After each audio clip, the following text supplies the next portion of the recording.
ગુજરાતમાં 30 અને 31 તારીખથી વરસાદનો નવો રાઉન્ડ જે છે તે શરૂ થવાનો છે અને નવો રાઉન્ડ શરૂ થાય તે પહેલાં જે બંગાળની ખાડીની અંદર જે સિસ્ટમ બની છે અને ડીપ ડિપ્રેશનની અંદર પરિવર્તિત થઈ છે તેમની સ્થિતિ શું છે, કારણ કે તેમના જ કારણે ગુજરાતની અંદર વરસાદ જે છે તે આવવાનો છે. અનેક જિલ્લાઓ છે કે જ્યાં ભારેથી અતિ ભારે વરસાદ વરસી શકે તેવી સ્થિતિ છે. અત્યારે આપણે જોઈએ સિસ્ટમ જે છે તેમની સ્થિતિ શું છે, એ સિસ્ટમ જે છે કઈ રીતે આગળ વધી રહી છે. આપ જોઈ રહ્યા છો મારી પાછળ વિન્ડીનું મોડેલ છે, તેમની અંદર આપણે જોઈએ તો અત્યારે આપ જોઈ રહ્યા છો તે પ્રમાણે કે જે બંગાળની ખાડી છે અહીંયા આખી આ સિસ્ટમ જે છે તે બંધ નહીં હતી અને હવે ધીમે ધીમે જે છે તે લેન્ડફ્લો અત્યારે જે વિશાખાપટ્ટનમ સહિતનો જે ભાગ છે ત્યાં અત્યારે આપણને દેખાઈ રહી છે. આપ જોઈ રહ્યા છો કે જે રાયપુર જે જગદલપુર છે અને વિશાખાપટ્ટનમનો જે ભાગ છે ત્યાં ભારેથી અતિ ભારે વરસાદ જે છે તે અત્યારે વરસી રહ્યો છે. આપ જોઈ રહ્યા છો તે પ્રમાણે આ સિસ્ટમ 2 દિવસ પહેલા ગઈકાલે પણ આપણે જોયું હતું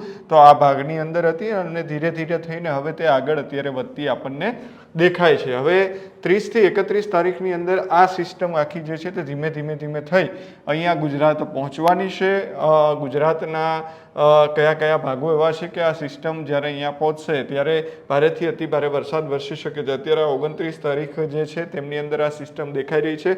હવે કેવી રીતે ધીમે ધીમે આગળ વધી રહી છે એ હું તમને બતાવી રહ્યો છું. આપ જોઈ રહ્યા છો તે પ્રમાણે કે જે અહીંયાથી આખી હવે રાયપુર પાસે પહોંચી છે અને ત્યાંથી હવે આખી સિસ્ટમ 30 તારીખના બપોરે અથવા તો મોડી રાત્રે રાયપુરથી થઈ નાગપુર, અમરાવતી જે છે ઇન્દોર બાજુ એટલે કે મધ્યપ્રદેશનો જે ભાગ છે ત્યાંથી ધીમે ધીમે હવે એટલે કે અહીંથી આખી જે બંગાળની ખાડીમાંથી બનેલી સિસ્ટમ જે વિશાખાપટ્ટનમ, રાયપુર, નાગપુર, અમરાવતી થઈ ભોપાલ થઈ મધ્યપ્રદેશ બાજુ થઈ ગુજરાતની અંદર પ્રવેશવાની છે. આ 30 તારીખની અંદર આ સિસ્ટમ જે છે તે અત્યારે આપણને અહીંયા રાયપુર, નાગપુર પાસે દેખાઈ રહી છે. હવે આ સિસ્ટમ ગુજરાતની અંદર ક્યારે આવશે તે આપણે જોઈએ તો આપ જોઈ રહ્યા છો તે પ્રમાણે કે ધીમે ધીમે એ સિસ્ટમ જે છે તે આગળ વધી રહી છે. જે પવનના જે વમણો છે તે ધીમે ધીમે એ બાજુ આપણને દેખાઈ રહ્યા છે ને તેમના જ કારણે હવે ગુજરાત બાજુ આ સિસ્ટમ જે છે તે ધીમે ધીમે અત્યારે આપણને આવતી નજરે પડી રહી છે. આ 31 તારીખ છે. 31 તારીખમાં આપ જોઈ રહ્યા છો તે પ્રમાણે કે જે જલગાંવ, ઇન્દોર સહિતનો જે મધ્યપ્રદેશનો ભાગ છે ત્યાં આ સિસ્ટમ 31 તારીખના પહોંચતી આપણને દેખાય છે અને તેમના જ કારણે જે સુરત, વાપી, વલસાડ એટલે કે દક્ષિણ ગુજરાતનો જે ભાગ છે ત્યાં ભારે વરસાદ વરસવાની શક્યતા 31 તારીખથી આપણને દેખાઈ રહી છે. જલગાંવની આ સિસ્ટમની અસર જે છે, જે પવનના જે વમણો છે તે આપ જોઈ રહ્યા છો કે આ સિસ્ટમની આજુબાજુ ફરી રહ્યા છે અને તેમના જ કારણે 31 તારીખે આ સિસ્ટમ જે છે તેમની અસર હવે ગુજરાત તરફ થવાની આપણને અત્યારે દેખાઈ રહી છે. આમ તો જલગાંવ, માલેગાંવ પાસે આ સિસ્ટમ છે પરંતુ તેમની અસર જે છે તે અહીંયા જે દક્ષિણ ગુજરાતનો દરિયાકાંઠો છે તે આપણને દેખાઈ રહી છે. સુરત, વાપી, બોઈસર, નાસિક ને ભાગ છે ત્યાં ભારેથી અતિ ભારે વરસાદ, મધ્યમ વરસાદ 31 તારીખે વરસી શકે તે પ્રમાણે અત્યારે આપણને દેખાઈ રહી છે. ધીમે ધીમે અત્યારે હવે જોશું કે આ ઇન્દોર બાજુથી જ્યારે આ પ્રવેશ થઈ રહી છે આ સિસ્ટમ, ત્યારે આ સિસ્ટમ હવે સૌરાષ્ટ્રનો દરિયાકાંઠો છે ત્યાંથી થોડીક જ દૂર 31 તારીખે આપણને દેખાઈ રહી છે. પરંતુ હવે જોઈ રહ્યા છો તે પ્રમાણે કે 31 તારીખે સવારે આ સિસ્ટમ ક્યાં હશે તો સુરતની અંદર આપ જોઈ રહ્યા છો કે ઇન્દોરથી આ સિસ્ટમ આખી સુરત પહોંચી ગઈ છે. સુરતની અંદર એટલે કે દક્ષિણ ગુજરાતની અંદર ભારેથી અતિ ભારે વરસાદ આવશે. જેમની આજુબાજુના જે વિસ્તારો છે ત્યાંની વાત કરીએ તો આ નંદુરબાર પાસેનો જે ભાગ છે ત્યાંથી આ સિસ્ટમ ફરી એક વખત દક્ષિણ ગુજરાતમાં પ્રવેશી રહી છે. રાજપીપળા છે, ડેડિયાપાડા છે, વ્યારા છે, ભરૂચ, સુરત, નવસારી, વલસાડ અને વાપી ત્યાં ભારેથી અતિ ભારે 31 તારીખે 11 થી 12 વાગ્યાની આસપાસ આ સિસ્ટમની અસર દેખાશે અને ત્યાં ભારેથી અતિ ભારે વરસાદ વરસવાની શક્યતા જે છે તે આપણને આ સિસ્ટમની અંદર દેખાઈ રહી છે. આજુબાજુનો જે ભાગ છે ધીમે ધીમે આ સિસ્ટમ આપણે થોડી વાર પહેલાં જોયું હતું તો આ સિસ્ટમ જે અહીંયા જલગાંવ પાસે હતી ત્યારે તેમની અસર સુરત બાજુ એટલી બધી દેખાતી હતી પરંતુ સૌરાષ્ટ્રના દરિયાકાંઠા પાસે એ સિસ્ટમની અસર દેખાતી નહોતી. પરંતુ જે થોડોક સમય આગળ ગયો એટલે સિસ્ટમ જ્યારે આગળ આવી એટલે આપણે જોયું તો આ સૌરાષ્ટ્રનો દરિયાકાંઠો છે ત્યાં ધીમે ધીમે તેમની અસર દેખાઈ રહી છે. એટલે કે હવે અમદાવાદ સહિતના જે ભાગો છે મધ્ય ગુજરાતના ત્યાં પણ ભારેથી અતિ ભારે વરસાદ 31 તારીખે પડવાની શક્યતા છે. હવે આ સિસ્ટમ આગળ કઈ રીતે આવી રહી છે તે પણ આપણે જોઈએ તો 31 તારીખે સાંજનો આ સમય છે. સાંજના સમયની અંદર આ સિસ્ટમ જલગાંવ અહીંયા હતી, હવે ત્યાંથી થોડી ગુજરાત તરફ આવી છે અને ગુજરાતના જે આજુબાજુના જે ભાગો છે ત્યાં ભારેથી અતિ ભારે વરસાદ આ સિસ્ટમ જે છે તે લાવી રહી છે. આપ જોઈ રહ્યા છો કે અમદાવાદ સહિતના જે મધ્ય ગુજરાતના ભાગો છે ત્યાં સાંજે આ સિસ્ટમ પહોંચી છે, જેમાં કડી, ગાંધીનગર, કપડવંજ, બાયડ, બાલાસિનોર, કઠલાલ, ડાકોર, ગોધરા, લુણાવાડા, મોરા, કલોલ, સાવલી, નડિયાદ, આણંદ, ખેડા, બાવડા, પેટલાદ, જે ખંભાત, ગોલાણા, બગોદરા, ધંધુકા, ઢોલેરા, લીંબડી, સુરેન્દ્રનગર, લખતર, ધાંગધ્રા, શાયલા, રાણપુર, ચોટીલા, હળવદ.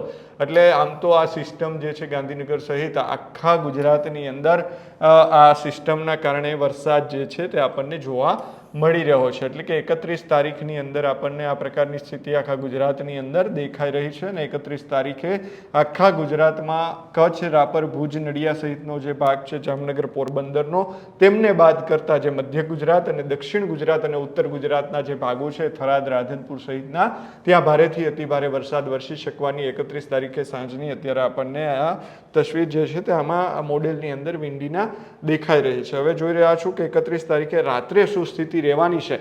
તો 31 તારીખે રાત્રે આપણે જોઈ રહ્યા છીએ કે આ સિસ્ટમ જે જલગાંવ પાસે હતી, ઇન્દોર થઈને જ્યારે અંદર પ્રવેશી ત્યારે હવે જે ગોધરાનો જે ભાગ છે, અમદાવાદ, વડોદરા, મહેસાણાના ગોધરાની અંદર આ સિસ્ટમ જે છે તે ફૂલ સક્રિય દેખાઈ રહી છે 31 તારીખે રાતે, અને તેમના જ કારણે ભારેથી અતિ ભારે વરસાદ જે છે તે મધ્ય ગુજરાત અને દક્ષિણ ગુજરાતની અંદર વરસે તો પણ કોઈ નવાઈ અત્યારે આપણને જે વિંડીના માધ્યમથી દેખાઈ રહી છે તે પ્રમાણે નવાઈ નથી. આપ જોઈ રહ્યા છો કે અમદાવાદ, મહેસાણા, ગોધરા, દાહોદનો જે ભાગ છે ત્યાં ભારેથી અતિ ભારે વરસાદ જે છે તે વરસી શકે છે. મહેસાણા, ગાંધીનગર, બાયડ, લુણાવાડા, જે દાહોદ, ગોધરાની અંદર આ સિસ્ટમ ત્યારે 31 તારીખે રાતે એક્ટિવ દેખાઈ રહી છે. નડિયાદ છે, અમદાવાદ, વિરમગામ, ખંભાત, વડોદરા, બોડેલી સહિતનો જે ભાગ છે, ઈડર સહિતનો, ત્યાં ભારેથી અતિ ભારે વરસાદ દેખાશે અને ઉત્તર ગુજરાતમાં પણ તેની અસર આપણને દેખાઈ રહી છે, થરાદ ને એ બાજુ.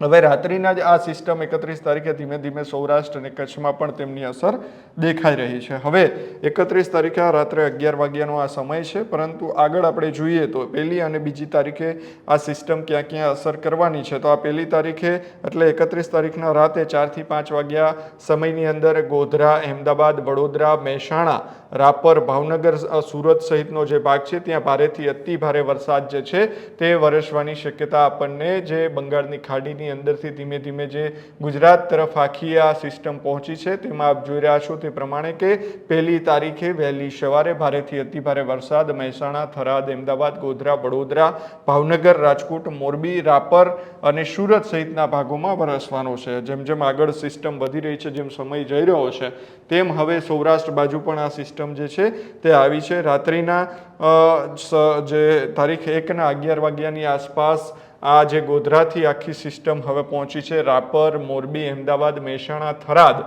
ભુજ, મોરબી, રાજકોટ અને ભાવનગર, એટલે કે જે ભાગો સૌરાષ્ટ્ર અને ઉત્તર ગુજરાતના છે ત્યાં ભારેથી અતિ ભારે વરસાદ પડવાની શક્યતાઓ હવામાન નિષ્ણાંતે પણ વ્યક્ત કરી છે. કારણ કે 31 થી લઈ 4 ઓગસ્ટ સુધી આ જ પ્રકારનો વરસાદ ભારેથી અતિ ભારે નવો રાઉન્ડ જે છે તે લાવવાનો છે, જેમાં મહેસાણા છે, અમદાવાદ છે, થરાદ છે, રાપર છે.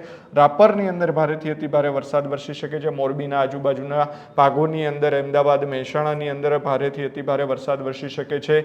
સૌરાષ્ટ્રનો જે દરિયાકાંઠાનો દરિયાકાંઠો છે, ભાવનગર સહિતનો જે ભાગ છે, સુરત, વડોદરા સહિતનો, ત્યાં પણ ભારેથી અતિ ભારે વરસાદ વરસી શકે છે. ગોધરાની અંદર પણ આ સિસ્ટમ જે છે તે હજુ આપણને દેખાઈ રહી છે. હવે જે આગળ 1 વાગ્યાનો સમય હતો, હવે રાત્રિના 2, 3 વાગ્યા, 4 વાગ્યાની અંદર સિસ્ટમ ધીમે ધીમે જે છે તે તેમનું રૂપ જે છે તે બદલી રહી છે અને વમણો જે છે તે ચેન્જ થતા દેખાઈ રહ્યા છે. 2 તારીખે જે છે તે થરાદ, મહેસાણા, અમદાવાદ, ગોધરા, રાપર સહિતનો જે ભાગ છે ત્યાં હળવીથી મધ્યમ જે છે તે આ સિસ્ટમનું જે છે તે દેખાઈ રહ્યું છે. તેમના કારણે અહીંયા પણ ભારેથી અતિ ભારે હળવા મધ્યમ વરસાદ વરસી શકવાની શક્યતા અત્યારે આપણને દેખાઈ રહી છે. જામનગર, ઓખા, પોરબંદર, વેરાવળ, જુનાગઢ, નડિયા, ભુજ 2 તારીખે અત્યારે દેખાતું નથી, પરંતુ જ્યારે જ્યારે ગુજરાત તરફ એ સિસ્ટમ આવશે અને ત્યારે ત્યારે તેમની સ્થિતિ શું રહે છે તેમના ઉપરથી વરસાદ પડતો હોય છે. હાલ આપણે જે વિંડીના માધ્યમથી જોયું કે જે સિસ્ટમ જે છે તે બંગાળની ખાડીની આ વિશાખાપટ્ટનમ આજુબાજુ જે લેન્ડફ્લો થયો છે તે ધીમે ધીમે ગુજરાત તરફ આવી રહી છે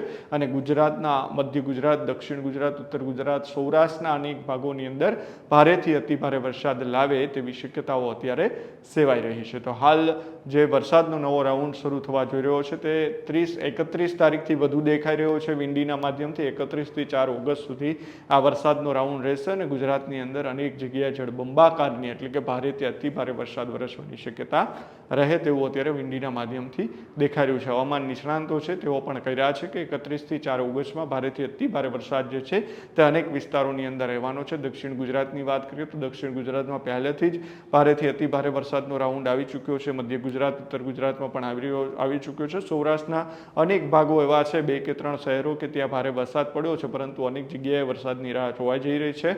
ત્યારે હવે જે નવો રાઉન્ડ આવ્યો છે તે આખા ગુજરાતની અંદર સાર્વત્રિક વરસાદ લઈને આવશે તેવું પણ હવામાન નિષ્ણાંતો છે તેમના દ્વારા માનવામાં આવી રહ્યું છે. તો આ તો આજનું વરસાદનું અપડેટ્સ. હવે ધીમે ધીમે 31 થી 4 ઓગસ્ટ કેવો વરસાદ રહેશે તે પણ આવનાર સમયની અંદર આપણે જોઈશું. તો આવા જ વરસાદના વધુ અપડેટ્સ માટે અમારી સ્વરાજ ચેનલને સબસ્ક્રાઇબ કરવાનું ભૂલશો નહીં. ધન્યવાદ. ખેડૂત ભાઈઓ છે ખેતરમાં ડ્રોન ઉડાવતા હોય છે ત્યારે આપણે એક પ્રશ્ન સતાવતો હોય છે કે જે આપણે અત્યાર સુધી જીપીએસ ટેકનોલોજી વાળા ડ્રોન વાપર્યા છે, જેથી કરીને મોબાઈલ ટાવર છે અથવા તો હાઈ ટેન્શન લાઈન પસાર થતી હોય, કોઈ વૃક્ષો હોય, ત્યારે જે જીપીએસ ટેકનોલોજી વાળા ડ્રોન છે એમાં ટકરાય અને ટ્રેસ થાય છે. પણ એગ્રીઓન લાવ્યું છે જીએનએસએસ ટેકનોલોજી ડ્રોન, જેથી કરીને એ ડ્રોન છે એ કોઈ જગ્યાએ ટકરાય નહીં, પોતાની રીતે જ ડિસિઝન લે છે ને મૂવ થઈ જાય છે, જેથી કરીને જીએનએસએસ ટેકનોલોજી ડ્રોન છે એ વાપરવાનો આગ્રહ રાખો.